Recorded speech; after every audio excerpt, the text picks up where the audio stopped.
ఇక్కడికి వచ్చిన మీడియా వాళ్ళందరికీ నమస్కారం. ఆ, నాకు సీను గారికి ఆల్మోస్ట్ మా సినిమా కెరీర్ ఒకేసారి స్టార్ట్ అయిందని చెప్పొచ్చు. జాంబీ రెడ్డి నుంచి పరిచయం, నాకు కంటిన్యూస్ గా సినిమాలు చేసుకుంటూ వస్తాం, ఇక పైన కూడా సినిమాలు చేస్తాం. ఈ సినిమా గురించి ఆయన ఓ రోజు సరదాగా మాట్లాడుతూ, మేమిద్దరం యూజువల్ గా రియాక్షన్ లో మాట్లాడుకుంటూ ఉంటాం అనమాట. సినిమా రియాక్షన్లు ఉంటాయి కదా మామూలుగా, అలాంటి సినిమా రియాక్షన్ లో మాట్లాడుకుంటుంటే ఈయన ఒకరోజు అన్నారు, సార్ నేను ఓ సినిమా చేస్తున్నాను సార్, ఆ, నేనే మెయిన్ లీడ్ అన్నారు. సో నేను సినిమా రియాక్షన్ ఇచ్చా అలా స్లో మోషన్ లో.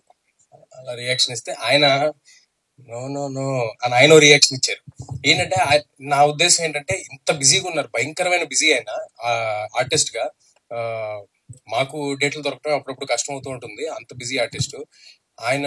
ఒక పెద్ద బాధ్యతని ఎత్తి ఇప్పుడు అనవసరంగా నెత్తి మీద పెట్టుకుంటున్నారేమో అని ఒక ఫ్రెండ్ గా, వేరే ఉద్దేశం ఏం లేదు, ఒక ఫ్రెండ్ గా నేను మాట్లాడితే ఆయన అన్నారు, ఆ, లేదు తేజ గారు, ఇది ఈ సినిమా ఒక మంచి కథ, ఆ కథలో నేను ఒక పాత్రగా దాన్ని లీడ్ చేసి ఒక పాత్రగా చేస్తున్నా అన్నారు.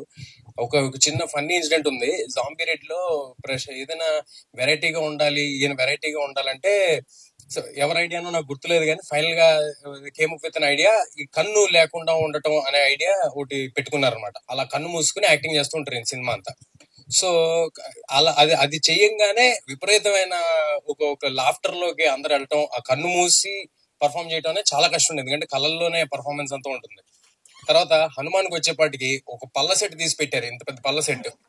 సో ఆయన అప్పుడప్పుడు నేను ఎదురుగుండా నుంచి రియాక్షన్ లో డైలాగులు చెప్తుంటే ఆ పల్ల సెట్ నాకు వస్తుండే, నేను క్యాచ్ పడుతుండేవాడిని రియాక్షన్ లో.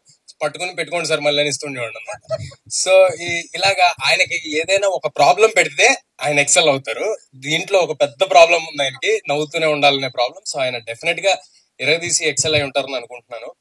ఆ ఒక అర్థవంతమైన సినిమాకి కామెడీ జోడిస్తే చాలా పెద్ద సినిమా అవుతుందని నమ్ముతున్నా. చాలా మీనింగ్ఫుల్ ఎమోషన్స్ తో మీనింగ్ఫుల్ వే ఆఫ్ ఫిల్మ్ ఇది. అలాంటి సినిమా చేసినందుకు ఇక్కడ ఉన్న టీం అందరికీ చాలా చాలా థ్యాంక్ యూ. ఇలాంటి సినిమాలు ఇంకా ఎక్కువ రావాలని కోరుకుంటున్నాను, ఎందుకంటే మనం చాలా సార్లు అక్కడెక్కడో ఒక వెరైటీ సినిమా వచ్చింది, దాంట్లో ఎమోషన్ అదిరిపోయింది, అది అని చెప్తూ ఉంటారు. అలాంటి సినిమా మనకి ఇక్కడ వస్తుంది మన టాలీవుడ్ లో. We should all be very proud of getup Seenu, first of all as an actor. Getup Seenu గారి గురించి మా అందరం అంటే మంచితనానికి ప్యాంటు షర్ట్ వేస్తే సీను గారిని మేము ఊరినే అంటుంటాం అనమాట. భయంకరమైన మంచితనం. 24 hours సినిమాకి ఏం కావాలో, ఒక కమర్షియల్ యాక్టర్ గా కాకుండా ఆయన ఆ సినిమాలో నేను హీరో అవనండి, ఆయన హీరో అవనండి, ఎవరైనా అవనివ్వండి, దానికి అంతకంత 100% ఇచ్చి పక్కన యాక్టర్స్ బెటర్ గా పర్ఫామ్ చేయడానికి ఏం కావాలి అని ఎప్పుడు ఆయన ప్రయత్నిస్తూ ఉంటారు. సో ఇది చాలా సార్, మీరు చాలా లాంగ్ వే వెళ్తారు, మన ఇద్దరం కలిసి వెళ్తాం, చాలా లాంగ్ వే కలిసి వెళ్తాం. All the very best for this and for future also. ఏది అంటే నేను ఇక్కడికి రావడానికి ఒక రీజన్, ఇంత మంచి సినిమా తీశారు, దీనికి నా వంతు ప్రయత్నం చేయాలని ఒకటైతే, రెండోది ఆయన వండే బిర్యానీ కోసం. చేపల పులుసు, బిర్యానీ, ఇక్కడ అందరూ ఉన్నారు, అందరికి ఆయన వండి పెడుతూ ఉంటారు. నేను చెప్పా కదా, మంచితనానికి ప్యాంట్ షర్ట్ వేస్తే గెటప్ సీన్ గారిని. ఓకే, సో దీంతో ఇక్కడతో సీన్ గారి గురించి వదిలేసి, అంటే కామెడీ చేయటమే చాలా కష్టమైన విషయం అండి, అన్నిట్లోకి బిగ్గెస్ట్ టాస్క్ కామెడీ. ఎందుకంటే లొకేషన్ లో 100 ఇష్యూస్ మధ్య వర్క్ చేస్తూ ఉంటాం. సో అది మనం చేసేది నవ్వుతారో లేదో ఆడియన్స్ థియేటర్కి వెళ్ళేంత వరకు మనకు తెలియదు. సో కామెడీ బాగా చేయగలిగితే, కామెడీ బాగా చేసే వాళ్ళు ఏడిపిస్తే ఎలా ఉంటుందో ఆల్రెడీ మనం ఒకసారి బ్రహ్మానందం గారు చేస్తే చూసాము, మల్టిపుల్ టైమ్స్ చాలా మంది చేస్తే చూసాం. ఈసారి గెటప్ సీన్ గారు మిమ్మల్ని నవ్విస్తూ ఏడిపిస్తారని నేను మనస్ఫూర్తిగా కోరుకుంటున్నాను ఈ సినిమాతో. ఈ సినిమా మే 17వ థియేటర్స్ లో వస్తుంది. అందరూ తప్పకుండా థియేటర్స్ కి వచ్చి ఈ సినిమా చూడండి, ఇలాంటి కొత్త రకమైన సినిమాల్ని ఎంకరేజ్ చేయండి. అండ్ ఇక్కడ కృష్ణమాచారి గారు 3 years నుంచి, అందరూ చెప్తున్నారు 3 years నుంచి పట్టుదలగా ఇదే సినిమాకి 100% ఇచ్చి చేశారని. 3 years ఒక సినిమా చేయడం ఈజీ కాదు సార్, అది నాకు తెలుసు.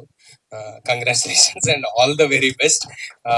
ఈయనకి సపోర్ట్ చేసిన Prashanth garu, producer Prashanth garu, Rajesh garu, all the very best sir.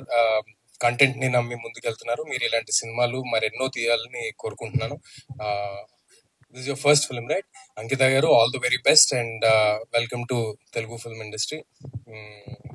Harshavardhan Rameshwar గారి పాటలు నాకు చాలా ఇష్టం అండి. సీను గారు నాకు ఎప్పుడో చాలా స్టార్టింగ్ లో ట్యూన్ స్టేజ్ లో ఉన్నప్పుడు వినిపించారు, రాజు యాదవ్ చూడు, నేను విపరీతంగా ఎంజాయ్ చేసే ఆ సాంగ్. ఆ సాంగ్ కి ఇందాక ట్రైలర్ లో వస్తుంటే మీరంతా కూడా మంచి అరుపులు కేకలు చిన్న వైబ్ వస్తుంది ఆ సాంగ్ పెడుతూ ఉంటే. ఆ పాటకి థియేటర్ లో చాలా పెద్ద రెస్పాన్స్ రావాలని, ఈ సినిమాకి చాలా గొప్ప పేరు వచ్చి మా సీను గారికి అంతా మంచి జరగాలని మనస్ఫూర్తిగా కోరుకుంటున్నాను. Thanks a lot.